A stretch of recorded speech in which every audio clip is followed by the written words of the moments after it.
Hey everybody, Randy Bartlett here with another Minute with Randy Bartlett. Let's see if I can get this done in a minute since I'm actually driving.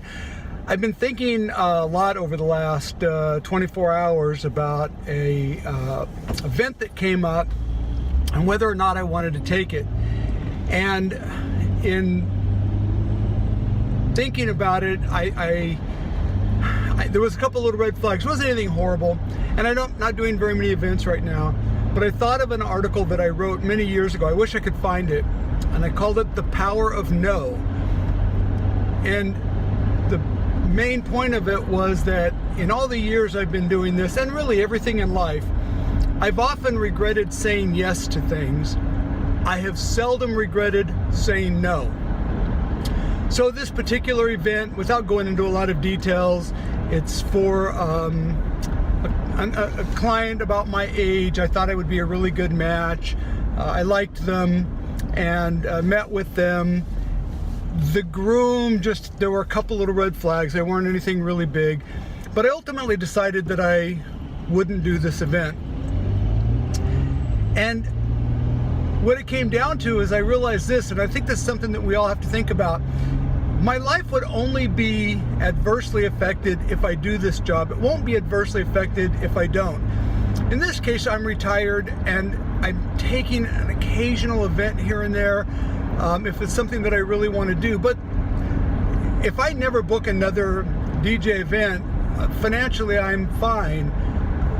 But even when I was working all the time, you know, most of the time if there was an event that I didn't really want to do for whatever reason, one of two things would happen. Either something much better would come along. Invariably, if I turned it down, I was like, oh, do I really want to turn that down?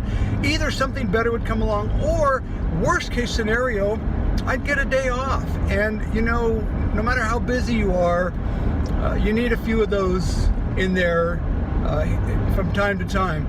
Now that doesn't mean that you're going to turn down everything that isn't perfect, but you really have to think about the power of no.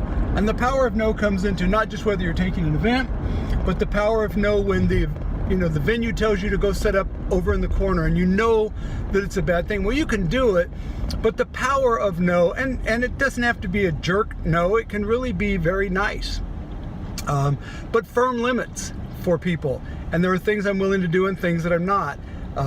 We've all had the thing where somebody wants you to change your contract, and I'm real open. If there's something in my contract that needs to be changed for a particular client or overall, if you've got a good reason for it, I'm open to that idea and I'll do it.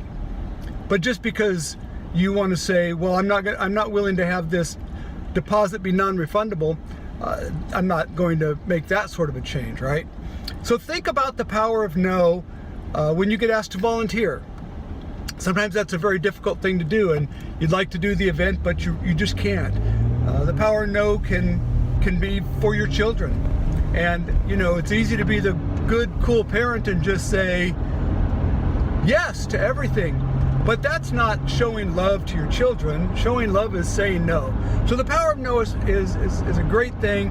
I want you to think about when you say no, think things through. You don't want to be, you know, my life goal is to say yes unless I have a reason to say no to anything, to everything. But make sure that you have a real good reason, and if you do, trust that instinct. So that's it for this week's The Power of No. I just didn't want to wait anymore till I got home, so I hope the car noise wasn't too bad and you could hear through all of this pretty well. Right now I'm on my way to the dentist, so that should be a fun appointment because I know I'm actually getting a filling today, so it'll be a little icky. So keep me in your thoughts, although by the time you watch this, it won't even be today anymore, so I will have recovered by then. Anyway, be safe, have a good time for everybody, and I will see you all very soon, next week at least, on A Minute with Randy Bartlett.